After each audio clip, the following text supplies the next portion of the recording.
the Attorney General and Minister of Legal Affairs, Mr. Anil Nandlall, to make his presentation. And as he gets to the podium, we will take a break after the Honorable Attorney General because we have to conclude the business subcommittee.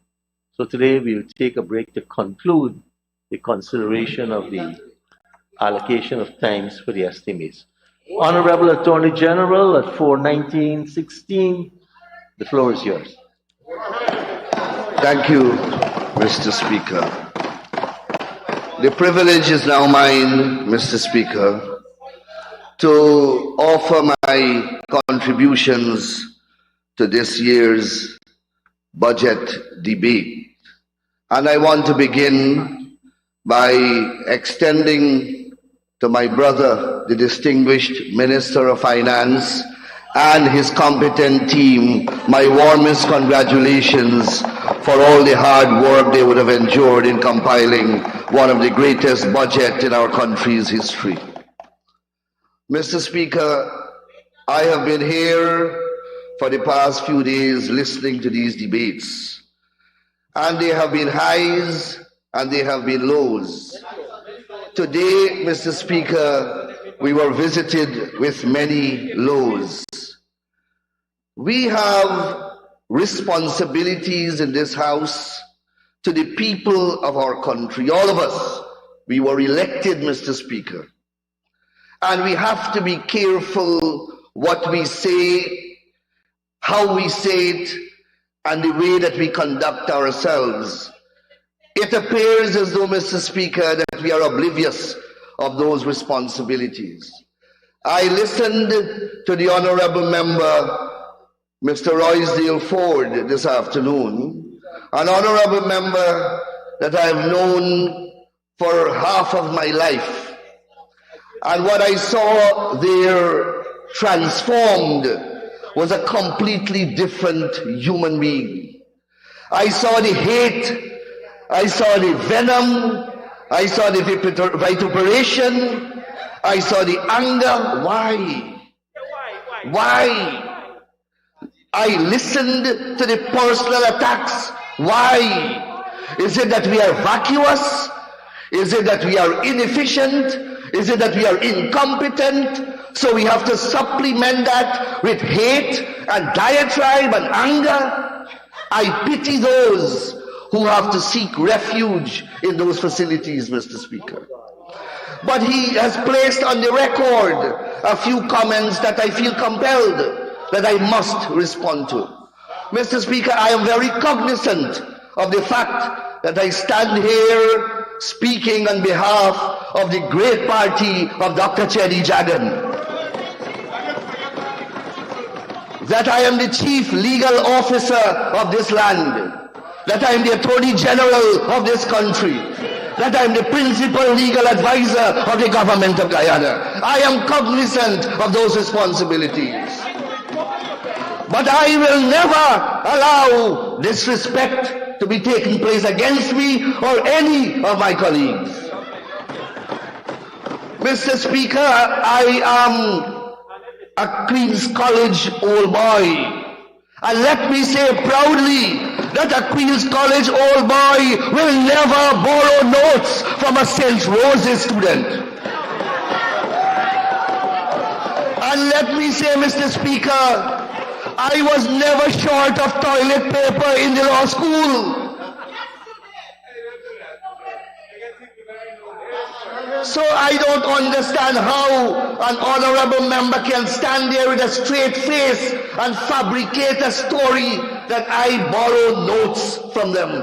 You have to be steeping to a level that is unspeakable to resort to that. And I can say much more since he has taken the debate to the law school. I can speak to the unspeakable violence which was meted out to a female student in that school that caused threatened suspension from that law school. I can speak about that. The honorable member, Mr. Dattin, is here. He can testify to what I'm saying. But I will not go into those details. I will not, Mr. Speaker. The honorable member spoke about retro. We are a petro republic, an unlawful petro republic. Mr. Speaker, long before we became involved, long before we became a petroleum producer, the honorable member was a major player in the oil and gas sector. The GRA has the wrong records, and he comes here and speak about an unlawful petro republic. Mr. Speaker, the honorable member has invoked that old hackney argument, that discredited diatribe about extrajudicial killing. A few years ago, the Stabrook News did an article in which outlined all the persons whom they were claimed were extrajudicially killed. And on that list, Mr. Speaker, were policemen, were innocent people who were died for different causes, but they were put on a list, and they bandied that list about as though arguing that it is extrajudicial killing. I thought that they would have graduated from such ignorance, but here again, it's fresh before us to the mouth of the honorable member Ford. And Mr. Speaker, what is his logic? The mental bill coming for you, relax. Mr. Speaker, what is he calling extrajudicial killing? Apparently, any person who died at the hands of the police is extrajudicial killing, and by some somersault of logic, the government is responsible. Mr. Speaker, anywhere in the world you have police excesses. No one can dispute that. But a government is not responsible for that. Mr. Speaker, while he was speaking, I called the members of the police force, and they provided me with the statistics of the persons who died in the police force from May 2015 to March 2020. 41 Guyanese died in the police force while you were at the hands of the police force while you were in government. Did any one of us accuse you of extrajudicial killing? There were two persons, I have their name here, Lal Bachchan. He was killed in Saudi Lockup on the 1st of July 2019. Then Kalicharan Sewak, he was killed in Sparendam Lockup on the 28th of January 2019. I represented their family.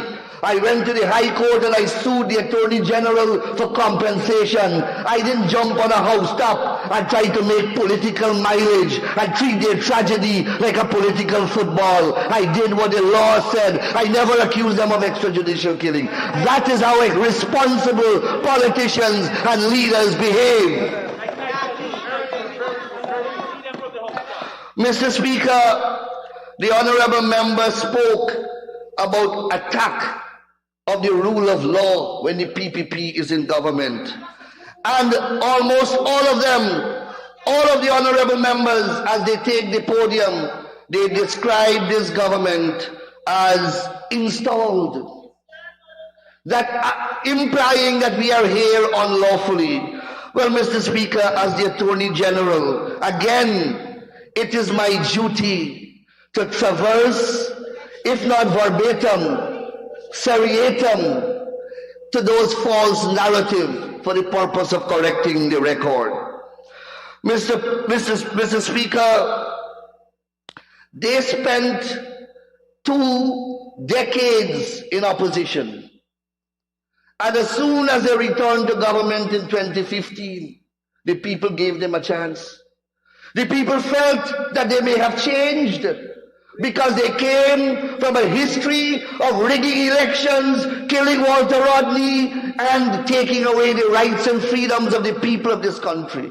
In 2015, the people baptized them and gave them another opportunity. Honorable Attorney General, they, the honorable members, and is the Honorable Deputy Speaker included?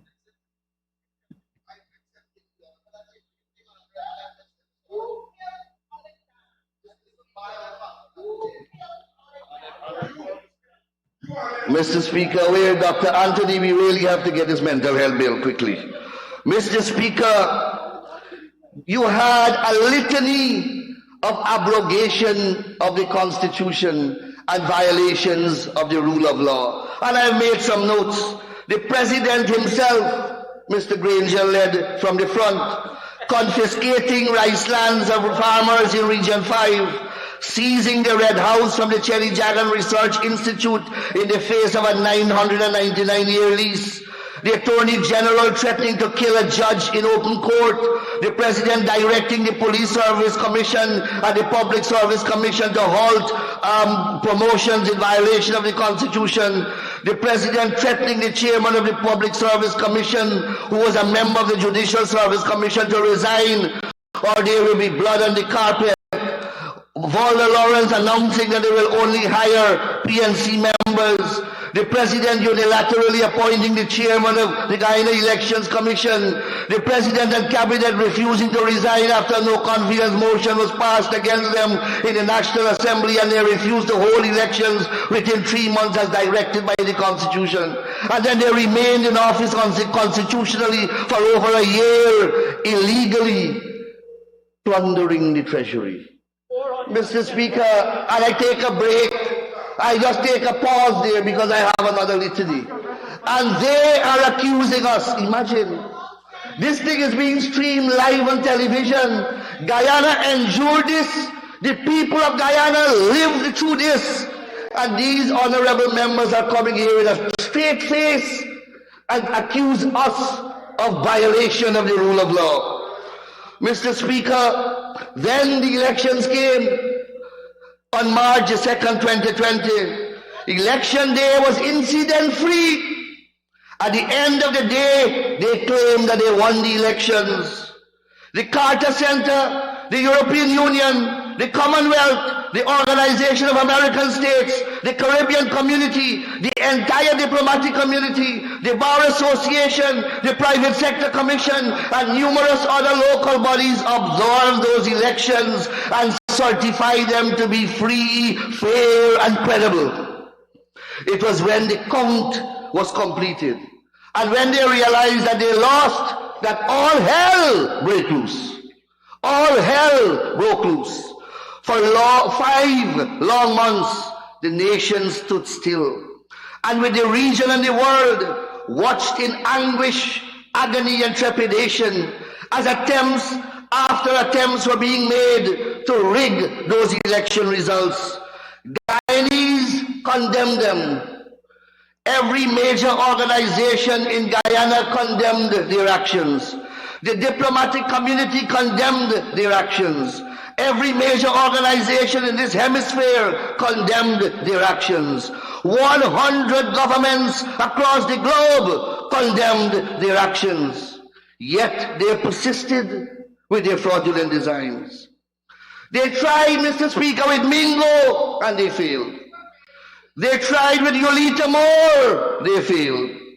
They tried with the recount, they failed. They tried with the CARICOM high-level team that observed the recount, they failed.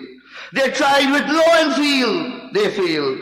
They tried with Messenger Jones, they failed. They tried with Eslyn David, they failed. They tried with the Caribbean Court of Justice, they failed. And for 5 months the world heard the mumbling, incoherent submissions of the Honorable Mr. Ford. And he wants people to believe that I borrowed his notes? Oh my God.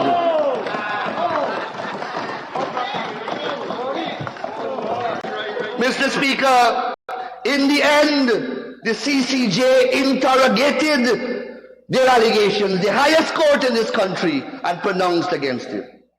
In the end, as required by the Constitution, the chairperson of the Elections Commission declared the results as per the ballots counted and declared Dr. Muhammad Irfan Ali as the President of the Cooperative Republic of Guyana. Mr. Speaker, during that 5 months, they were so desperate, they became so degenerate that they went to 7 ponds to Comrade Leader 2 doom, and they bend on their knees, and they beg, Comrade Leader, oh, Comrade Leader, save us, Comrade Leader, save us. The madness has not stopped. The madness has not stopped. Oh, Kabaka. That is why we need a mental health bill. Mr. Speaker, honorable members, they're shouting, please. the history of the Guyanese people is a history of struggle for a better life, starting with the arrival of our Amerindian brothers and sisters, to slavery and then indentureship, colonialism, political dictatorship, to current time. The life of a majority of Guyanese was one engulfed in poverty, a battle for freedom and justice, and a yearning for a better tomorrow. Well, Mr. Speaker, I am proud to say that that tomorrow is here. The foundation and framework of which is contained in Budget 2022. This generation is blessed to be alive during this period. I feel blessed indeed. We are all blessed, not only to be alive during this period, but to participate in this historic process and be part of this historic budget. Mr. Speaker, despite the pessimistic cacophony emanating from the other side, sensible Guyanese recognize that this budget creates the foundation and structure upon which the edifice of modern Guyana will be constructed. It is a budget that reflects our newfound wealth and envious status as one of the largest oil-producing nations in this hemisphere, though only in its embryonic stages. We will be recorded on the positive side of history, Mr. Speaker. Future generations will salute our contributions in this budget, Mr. Speaker. The aggregate budgeted sum of a mammoth $552 billion constitute by far the largest financial injection ever in the Guyanese economy. I have said elsewhere, it is like injecting a racehorse with a huge dose of steroid before the hay race begins. Without the gigantic spin-off benefits destined to flow from this budget, the mere expenditure of this massive sum will invigorate every corner of this nation with a level of commercial, economic, and social activity never witnessed before. I hear the vacuous argument that this budget lacks job creation. Mr. Speaker, the real question is, do we have the capacity to meet the demands of the tens of thousands of jobs that are likely to be created by the mere expenditure of the monies in this budget? Do we have the capacity to access the construction and building materials that will be required for the successful execution of this budget? Do we have the level of skilled personnel, the type of equipment, plant and machinery and requisite skill set that will be needed for the transformational projects embraced by this budget? These are the pertinent questions that right-thinking Guyanese are asking. And these relate not only to government spending, Mr. Speaker. They relate only to government spending. They do not include the explosion that will take place in the private sector. For example, the multiple branded hotels that are already under construction and the several more which will be constructed this year. These are fundamental issues that we in the government have to grapple with and find solutions for. So we have to spend our energy and time engaging our people and partners overseas to advance the developmental agenda of our country, while those on the other side are battling to select a leader, while they preach doom, racism, and sow the seeds of discord and unity. Right there, Mr. Speaker, lies the difference between the two sides. They don't even have a leader. The honorable member, Mr. Roysdale Ford, spoke about the lack of agreement to appoint the chancellor. But with whom would our president agree? There is no opposition leader. What he omitted to say is that for 5 years, while his government was in power, not a single attempt was made to enlist the then opposition leader in any engagement to broker an agreement. In fact, what they were trying to do was to import from the Caribbean somebody that they wanted to impose as chancellor so as to demote the current incumbent and to defeat the Chief Justice. That is what they wanted to do, to pervert the judiciary as well, after perverting the political system. Mr. Speaker, on this side, we work and we build. On that side, they criticize and they destroy. However, it is a burden which we will proudly bear. The historical truth is, Mr. Speaker, from 1950 to now, is that whenever the PPP is in government, there is economic development, social progress, and the rule of law. And when the PPP is out of government, there is economic stagnation, social decay, and authoritarianism. Mr. Speaker, to demonstrate my point, after 28 years of PNC misrule, we were a bankrupt economy. The 1991 budget was a mere 29.4 billion Guyana dollars. Our total foreign debt was 2.1 billion United States dollars. Our debt repayment rate was 120% of our GDP. The entire infrastructure of our country was destroyed. That is what we inherited when they left government in 1992. Mr. Speaker, just quickly ahead, when I entered this parliament in 2006, the national budget was 102 billion Guyana dollars. In 2022, this year, 101 billion is allocated for infrastructure alone. That is how we have grown this economy. And that is how we have grown this country, Mr. Speaker. Mr. Speaker, a lot has been said about our Sovereign Wealth Fund and the National Natural Resource Fund Act. And as I was preparing for this budget speech, I stumbled upon an article written, an interview done with a gentleman by the name of Andrew Bauer. And let me read who Andrew Bauer is. Andrew Bauer, Mr. Speaker, is one of the most reputable academic and consultant in the area of oil and gas across this globe. He advises on the G8 summit. He advises on the G20 summits. He advises the governments of Lebanon, Libya, Ghana, Mexico, Mongolia, Uganda, Vietnam, and Senegal. And Mr. Speaker, he spoke on our Natural Resources Fund, Bill, Act. He described the one before its predecessor as haphazard.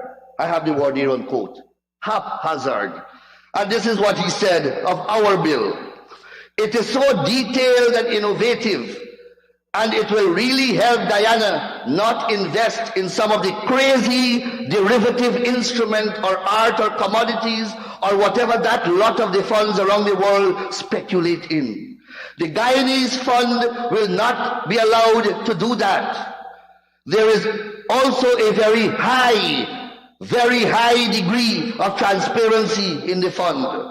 All of the assets in the fund will be made publicly available through annual reports and financial statements.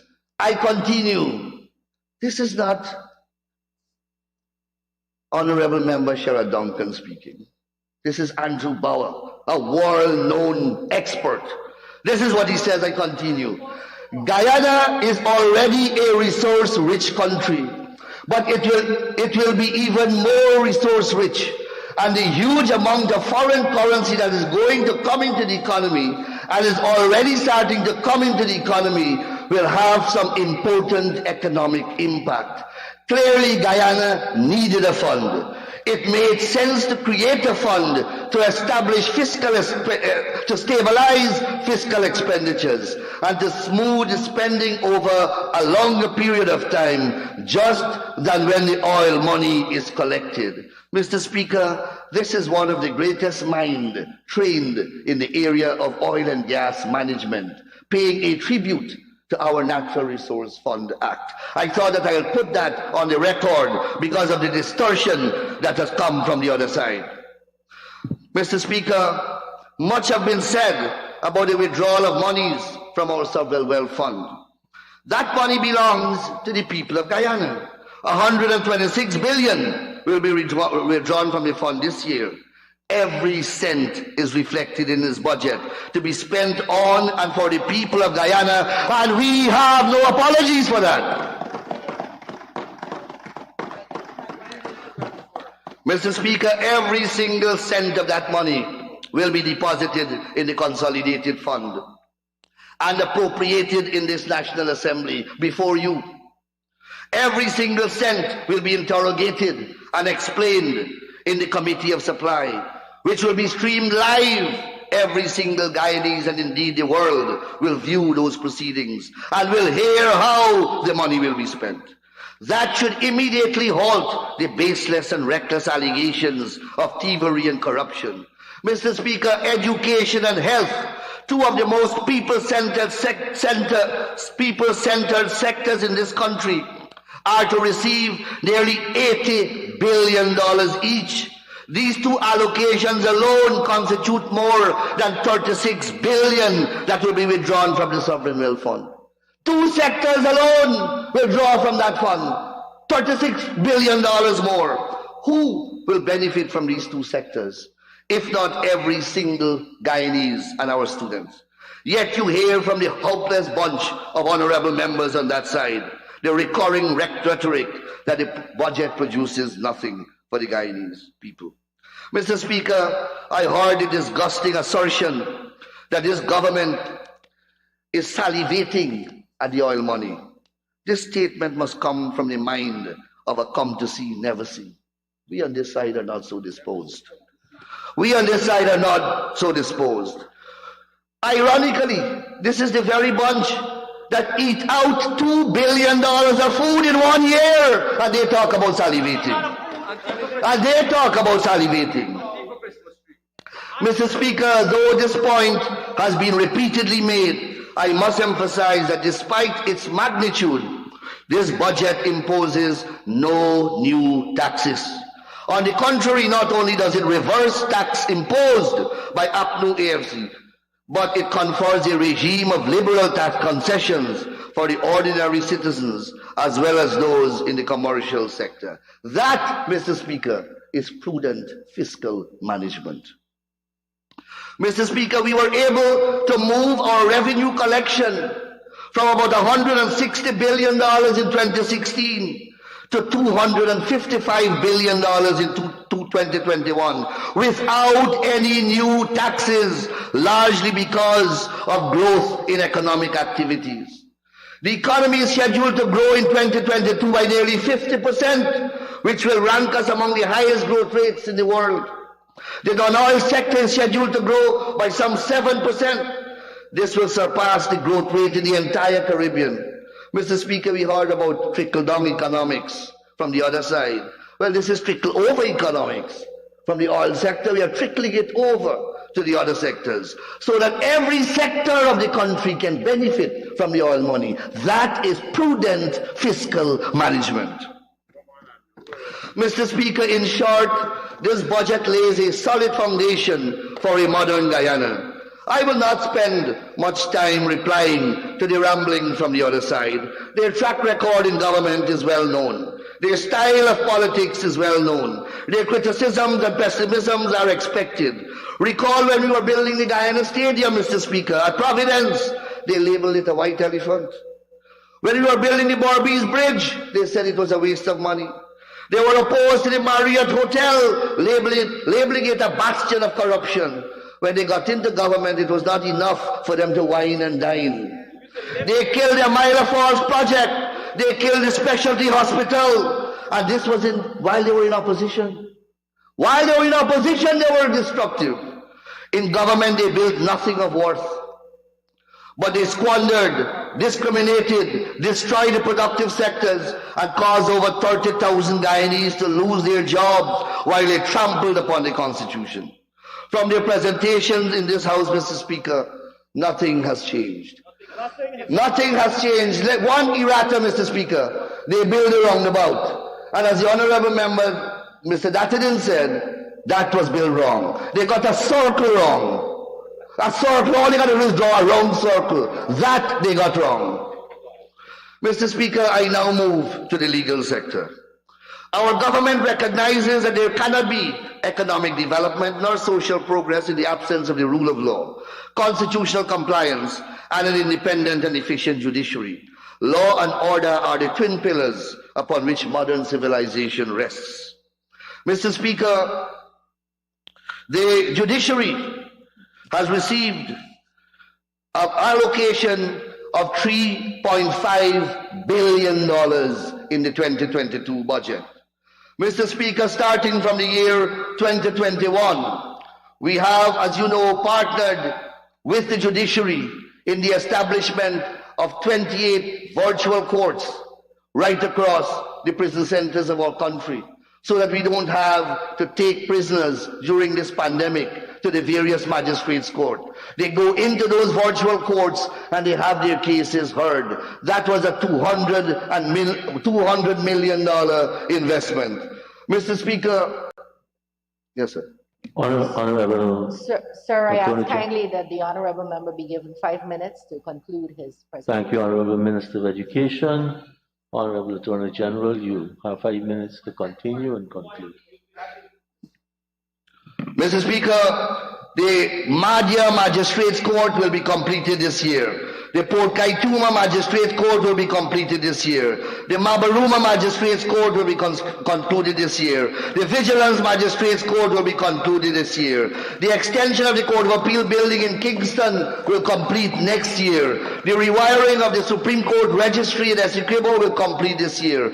Also this year, Mr. Speaker, we are completing phase 2 of the Bartica Magistrates Court to build parking place, storage bond, and a waiting area for members of the public. We will also complete the Madhya Magistrates Court. We will begin the construction of the Kovan John Magistrates Court, the Maikoni Magistrates Court, the extension of a bailiff bond, the construction of storage bonds at Diamond. We will also begin the construction of a magistrates court at Timeri with living quarters, a magistrates court at Friendship, a magistrate court at Anna Regina, and we will build a storage bond also at Leonora Magistrates Court. Mr. Speaker, this year also the judiciary will invest some $1.5 million in accessing an e-litigation program that will help them to manage litigation in the system. Mr. Speaker, our legislative agenda for 2022, expectedly, new developmental trajectory in which our nation is heading will require a new and modern statutory foundation. Mr. Speaker, we have in this regard a packed legislative agenda for this year. We already have in the Select Committee the Narcotics Amendment Bill. We have a hire purchase bill in the Select Committee. In the pipeline are juvenile justice, evidence, suicide prevention, border patrol, wills, restorative justice, combating of trafficking in person, a bail bill, condominium bill, mental health bill, leave with pay bill, electronic communication and transaction bill, anti-dumping bill, engineers bill, securities bill, Public Service Appellate Tribunal Amendment Bill, National Intelligence Security Agency Bill, Representation of the People Act Bill, National Registration Amendment Bill, Election Laws Amendment Bill, Surveillance Devices Bill, an Arbitration Bill, a Hemp Bill, a Public Health Bill, a Medical Practitioners Amendment Bill, Nurses and Midwives Bill, Solid Waste Management Amendment Bill, a Foreign Judgment Reciprocal Enforcement Bill, a Firearms Bill, a Domestic Violence Bill, Radiant Safety and Protection Bill, legislative amendments to our laws to allow for judge-alone trials, Mr. Speaker, and many, many more. We have, of course, mental health is top on our priority, top on the agenda. Mr. Speaker, we also have the Law Reform Commission that will come on. This year will be its first year in force, and we expect, Mr. Speaker, to get from that agency some recommendations for law reform. Mr. Speaker, the Deeds and Commercial Registry Authority falls under the administration, or rather the supervisory authority of the Ministry of Legal Affairs. And Mr. Speaker, this is a very important institution in our state apparatus. This is where all transports are filed, all business names registered, all companies registered, all deeds registered, patent, trademark, copyright, etc., all registered there. With the increase in commercial activities, with the developmental trajectory of our country expanding, this agency has to play an improved and increased role. Mr. Speaker, they are pursuing several digital platforms to convert all their hard records to e-copy in almost every area so that members of the public can get e-copies of documents requested. Mr. Speaker, we are also digitizing the property records, and we are building a new edifice at Sodi on the Essequibo coast, a 4-story edifice to the value of about $500 million that will house a new facility, a new branch of this office for Essequibo. Mr. Speaker, the Honorable Mr. Ford spoke at length about the criminal justice project. Clearly, this fellow doesn't understand. He doesn't know about the project. When we took government, Mr. Speaker, I was summoned to an emergency meeting by the IDB, the funding agency, and I was told that if this project doesn't get a kickstart, if it is not invigorated with energy, they will shut it down because it was suffering from inertia and inactivity. It was a dormant project under their government. Mr. Speaker, we took it, and if you look at the newspapers today, you will see advertised by the University of Guyana an invitation for persons possessing of an LLB degree to make an application to join a prosecutorial course that will be done at the University of Guyana. That the graduates of that program will be infused into our magistrates court, and they will be prosecuting in the magistrates court along with our police prosecutor. Mr. Speaker, we intend under this program also to donate a quantity of computer and printers to the police force with a view of them being used to type statements that are required to be served in criminal proceedings. Right now, those statements are served in handwriting, and we intend to change that, Mr. Speaker. And there are a host of important initiatives that I'll have to speak at a different forum on in relation to this project. Importantly, Mr. Speaker, this year the government will kickstart the constitutional reform process. The budget has some $125 million. My honorable member and friend, Mr. Ramjatan, is in the committee with me. The committee has started to work, and we are looking at a model, a work plan that we will use to push the agenda of that process. Mr. Speaker, in conclusion, this is a visionary budget.